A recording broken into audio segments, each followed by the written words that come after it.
Budgetprocedure. Budgetproceduren er delt op i en passiv budgetfase og en aktiv budgetfase. I den passive budgetfase forudsættes det, at virksomheden viderefører handlingerne fra den forrige periode til den nye. Regnskab og statistik. Et godt udgangspunkt for budgetlægningen er det seneste års resultatopgørelse med tilhørende statistikker. Med dette fremstår resultatet af de handlinger, der blev udført i det tidligere år. Virksomhedens økonomiske udvikling er bestemt af en masse faktorer, som de ikke selv er herover. Ting såsom samfundsøkonomiske mål, lovgivninger og lignende kan komme ind og påvirke virksomheden, uden virksomheden selv kan gøre noget ved det.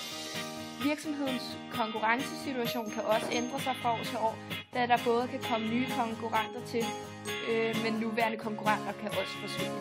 Leverandørernes priser er også afgørende for virksomhederne i og med, en prisstigning vil have indflydelse på virksomhedens økonomi.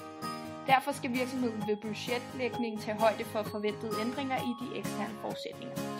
Ændringer i de interne forudsætninger. Som sagt tages der udgangspunkt i det seneste regnskab i en budgetlægning.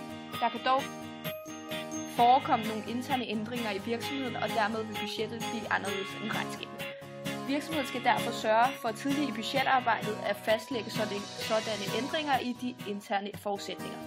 Foreløbig resultatbudget. På baggrund af resultatopgørelsen fra det seneste år og forudsætningerne både internt og eksternt, kan der for budgetåret opstilles et foreløbigt resultatbudget, som viser de forventede indtægter og omkostninger fra det kommende år.